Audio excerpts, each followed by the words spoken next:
Huwag kang magkakalat ng kasinungalingan. Huwag kang makikipagkayari sa masama na maging saksi kang sinungaling.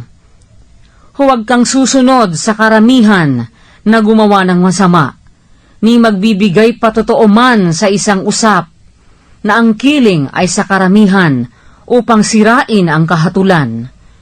Ni huwag mo ring kikilingan ang dukha sa kanyang usap. Kung iyong masumpungan ang baka ng iyong kaalit, o ang kanyang asno na nakawala, ay tunay na ibabalik mo sa kanya. Kung iyong makita ang asno ng napopuot sa iyo, na nakalugmok sa ilalim ng kanyang pasan, at ayaw mo mang alisan ng pasan, ay walang pagsalang iyong tutulungan pati ng may-ari niyaon. Huwag mong sisirain ang kahatulan ng iyong dukha sa kanyang usap. Layuan mo ang mga bagay na kasinungalingan, at ang walang sala, at ang matwid ay huwag mong papatayin, sapagkat hindi ko patototohanan ang masama. At huwag kang tatanggap ng suhol, sapagkat ang suhol ay bumubulag sa mga may paningin, at sinisira ang mga salita ng mga banal. At ang taga-ibang lupa ay huwag mong pipighatiin, sapagkat talastas ninyo ang puso ng taga-ibang lupa. Yamang kayo'y naging mga taga-ibang lupa sa lupain ng Ehipto. 6 na taong hahasikan mo ang iyong lupa, at aanihin mo ang bunga niyaon. Datapwat sa 7 taon ay iyong iiwan at babayaan, upang kumain ang dukha sa iyong bayan, at ang kanilang iwan ay kakanin ng hayop sa bukid. Gayon din ang iyong gagawin sa iyong ubasan at sa iyong olibuhan. 6 na araw na iyong gagawin ang iyong gawain, at sa 7 araw ay magpapahinga ka, upang ang iyong baka at ang iyong asno ay makapagpahinga, at ang anak na lalaki ng iyong aliping babae, at ang taga-ibang lupa ay makapagpahinga. At ang lahat ng mga bagay na aking sinabi sa inyo ay inyong ingatan, at huwag ninyong banggitin ang pangalan ng ibang Diyos o marinig man sa inyong bibig. Makaitlong magdidiwang ka ng pista sa akin sa bawat taon. Ang pista ng tinapay na walang libadura ay iyong ipagdiriwang.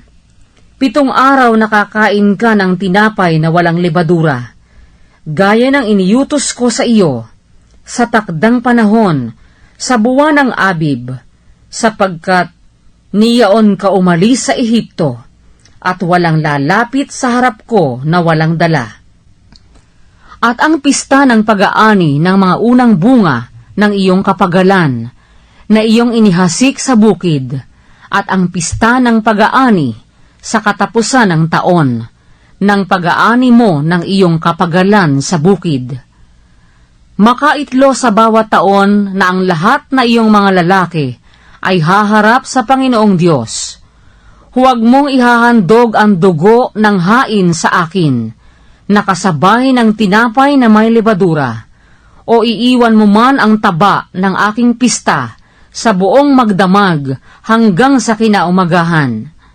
Ang mga pinakauna ng mga unang bunga ng iyong lupa ay iyong ipapasok sa bahay ng Panginoon mong Diyos. Huwag mong lulutuin ang batang kambing sa gatas ng kanyang ina. Narito, aking sinusugo ang isang anghel sa unahan mo, upang ingatan ka sa daan, at upang dalhin ka sa dakong aking inihanda sa iyo. Mag-ingat kayo sa kanya, at dinggin ninyo ang kanyang tinig.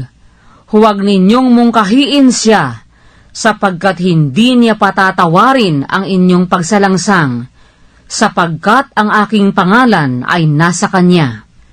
Datapwat kung didinggin mong lubos ang kanyang tinig, at gagawin mo ang lahat ng aking sinasalita, ay magiging kaaway nga ako ng iyong mga kaaway, at kaalit ng iyong mga kaalit. Sapagkat ang aking anghel ay magpapauna sa iyo, at dadalhin ka sa Amoreo, at sa Heteo, at sa Pereseo, at sa Kananeo, at sa Heveo, at sa Hebuseo, at aking lilipulin. Huwag kang yuyukod sa kanilang mga Diyos, o maglilingkod man sa mga yaon, o gagawa man ng ayon sa kanilang mga gawa, kundi iyong iwawaksi at iyong pagpuputol-putulin ang kanilang mga haligi na pinakaalaala, at inyong paglilingkuran ang Panginoon ninyong Diyos, at kanyang babasbasan ang iyong tinapay at ang iyong tubig, at aking aalisin ang sakit sa gitna mo. Walang babaeng makukunan o magiging baogman sa iyong lupain.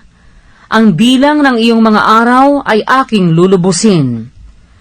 Aking susuguin ang sindak sa unahan mo, at aking liligaligin ang buong bayan na iyong paroroonan, at aking patatalikurin sa iyo ang lahat ng iyong mga kaaway, at aking susuguin ang mga putakti sa unahan mo na magpapalayas sa Heveo, sa Kananeo, at sa Heteo sa harap mo.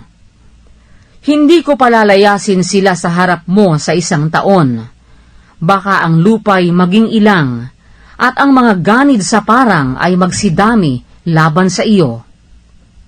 Unti-unting aking palalayasin sila sa harap mo, hanggang sa ikaw ay kumapal at manahin mo ang lupain. At aking itatatag ang iyong hangganan na mula sa dagat na mapula hanggang sa dagat ng Filistia, at mula sa ilang hanggang sa ilog ng Euphrates, sapagkat aking ibibigay ang mga nananahan sa lupain sa iyong kamay, at iyo silang palalayasin sa harap mo. Huwag kang makikipagtipan sa kanila, ni sa kanilang mga Diyos.